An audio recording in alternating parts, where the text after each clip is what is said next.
He was born the son of a preacher, baptized in the language of faith, raised under the roof of sermons and scripture. By all accounts, John Wesley Hardin should have grown into a man of the cloth, a man of God. Instead, his name became a curse whispered in the back rooms of saloons, a warning traded between drifters and gunslingers. They said he killed more men than years he lived. They said he could draw a pistol faster than thought itself. They said, in hushed voices, that Hardin once murdered a man for snoring too loud in the bed beside him. Whether truth or tall tale, the story fit the legend, and in the Wild West, legend was sometimes deadlier than the bullet. His story did not begin with justice. It began with blood, with a teenage boy, quick-tempered and quicker with a revolver, carving his path through a world already drowning in violence. One by one, the graves mounted, more than 40 by the time his ride was done. And yet, behind the outlaw, there lingered a contradiction too sharp to ignore. How did a preacher's son, a boy raised on honor and hymnals, become one of the most feared killers in American history? The frontier was a place without mercy, and Hardin embodied its chaos. To some, he was a victim of his time, a young man shaped by war and lawlessness. To others, he was proof that evil can bloom even in the shadow of a church steeple. This is the story of John Wesley Hardin, the outlaw who blurred the line between myth, madness, and survival. The Civil War had ended, but in Texas, peace was just another word for uncertainty. Union soldiers patrolled uneasy streets. Freedmen tried to carve lives in the ashes of war, while resentment burned in the hearts of defeated Confederates. Lawless bands roamed the countryside, guns ruled over justice, and corruption clung to every office of power. Into this chaos, in 1853, John Wesley Hardin was born. His father, a Methodist preacher, gave him a name heavy with hope, honoring John Wesley, the founder of Methodism, a man remembered for discipline, faith, and righteousness. By all rights, young John's path should have been a straight road to the pulpit. But Texas had no straight roads. Only crooked trails and blood-soaked ground. At 15, when most boys were barely learning the weight of manhood, Hardin carried the weight of a pistol. And when insult turned to violence, he pulled the trigger. His first kill, a freedman by his own account, marked the end of innocence and the beginning of a life that would echo in gun smoke and shallow graves. Was this the making of a monster, or the molding of a survivor? Was Hardin just another boy poisoned by the venom of Reconstruction violence? Or was there something darker already inside him, waiting to claw its way out? Every tale that followed only deepened the mystery. A teenager with more kills than birthdays. A man who lived by the gun, yet carried the name of a preacher. Some say John Wesley Hardin was a victim of chaos. Others swear chaos itself lived inside him. By the time most men were carving out farms or families, John Wesley Hardin was carving a legend in lead. And like all legends, his life became a web of stories, some true, some twisted, all terrifying. Perhaps the most infamous story, Hardin killing a man simply for snoring too loud in a hotel room. According to Hardin, the truth was different. He claimed the man, annoyed at Hardin's drunken laughter, threatened him with a knife. Hardin said he acted in self-defense.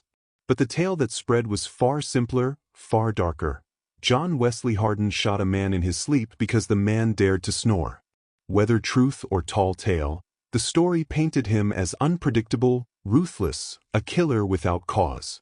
And in the Wild West, fear was more powerful than any six-shooter. Hardin swore, until his dying breath, that he never killed a man who didn't first try to kill him. But the record tells another story. Gamblers shot over card games, lawmen gunned down in the street, unarmed men caught in his fury. Even in his own autobiography, written years later, Hardin bent every bloody act into the frame of survival. Was he justifying himself to history? Or was it the only way he could sleep at night? They said no man could outdraw him. That his hand was lightning, his aim unerring, his reflexes godlike. Some claimed he killed over 40 men. Others said the number was closer to 25. But in the West, reputation mattered more than arithmetic.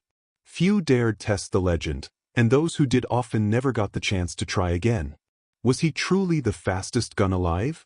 Or did the fear of his legend slow down his enemies before the duel even began? Hardin was not a simple brute.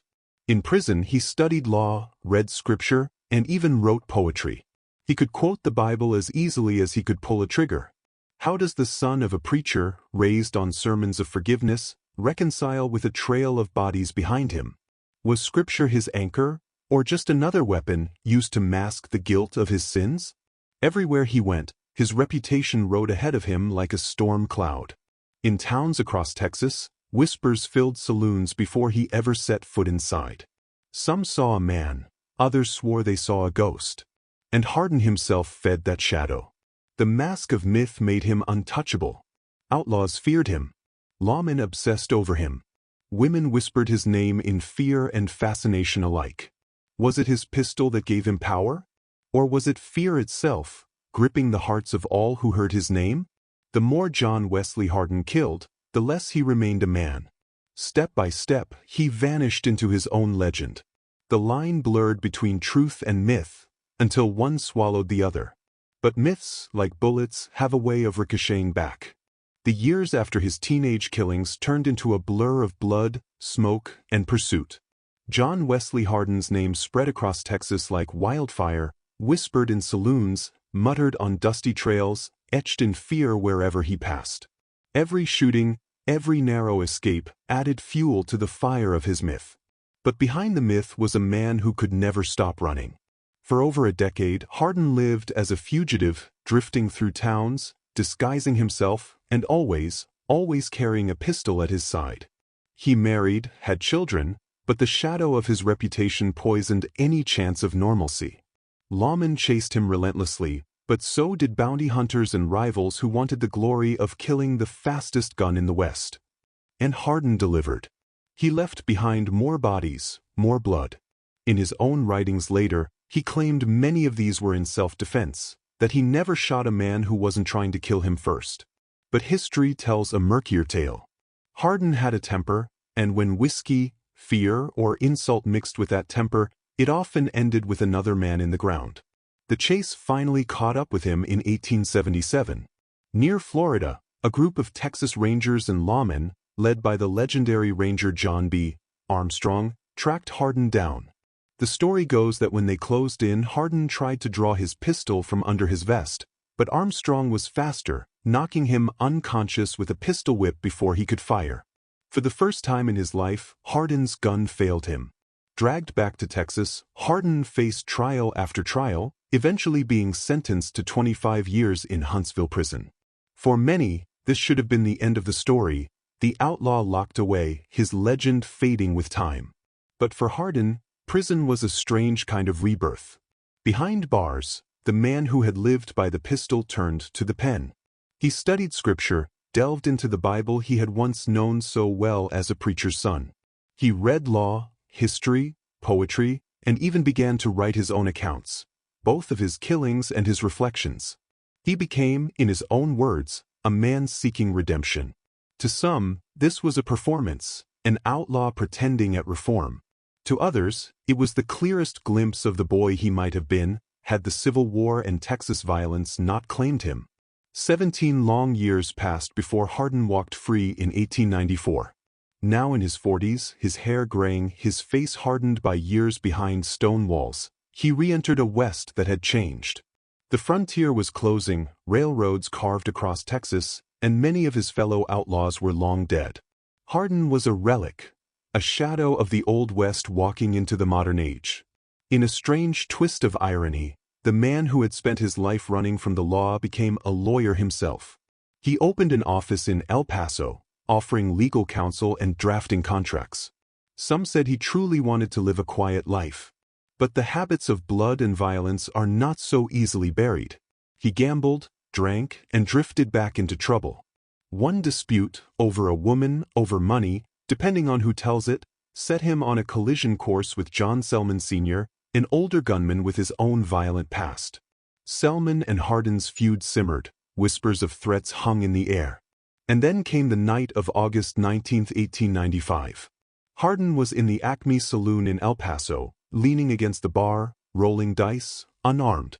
Selman stepped quietly through the door, raised his pistol, and without warning, fired a shot into the back of Hardin's head. The once feared outlaw crumpled instantly, dead before he hit the floor. There was no duel. No dramatic showdown. No test of speed. The man once called the fastest gun alive never even touched his weapon. The irony was brutal. A man who had outdrawn lawmen, outshot rivals, and killed more than 40 men died in the most unremarkable way possible, shot from behind in a bar without a chance to fight back. The newspapers printed the story, half in shock, half in grim satisfaction. To some, it was justice finally catching up with a man who had spilled too much blood. To others, it was anticlimax. A legend deserved a better ending than this. But perhaps the truth was that Hardin's end fit him perfectly. He lived by violence, but he also lived by myth. And myths don't always get grand finales. Sometimes, they simply fall silent. In prison, Hardin had once written that he was a man of destiny, a soul too restless for peace. And perhaps he was right. For decades, he blurred the line between sinner and victim, outlaw and survivor, monster and man. But at the end, stripped of the gun that had defined him, what was left? A weary man, aged beyond his years, taken not by a duel of honor, but by a single, treacherous bullet. After decades of blood, John Wesley Hardin didn't die in a duel, but as a man caught off guard in a saloon. The West remembered his legend, not his end. Because legends die loud, but sometimes they also die small. When the smoke clears, when the dust of the Wild West settles, one question remains. What was John Wesley Hardin truly? Was he simply the product of a lawless Texas? A boy who grew up in the ruins of war, surrounded by violence, where survival demanded blood? Or was lawlessness itself searching for a vessel, and in Hardin it found its perfect host? He always swore he killed only when forced, that his hand was driven not by malice but by necessity. Yet the graves he left behind tell another story, one stained by rage, pride, and the cold silence of gunfire. Perhaps the truth lies somewhere in between, not in self-defense, not in pure cruelty, but in a man who could never outrun the shadow that followed him. Could the preacher's son, named after a Methodist minister, raised with scripture on his lips, ever have escaped the pull of that destiny? Or was he forever bound to the gun, no matter how many verses he recited, no matter how many prayers he whispered? The paradox haunts his story: faith and fury, scripture and slaughter, salvation and sin. Today his grave sits in El Paso. A simple stone marks the spot, weathered by time, silent as the man beneath it. But silence doesn't mean forgotten. His story still drifts through saloons, through books, through the memory of the Wild West itself. Like a restless ghost, John Wesley Hardin refuses to stay buried.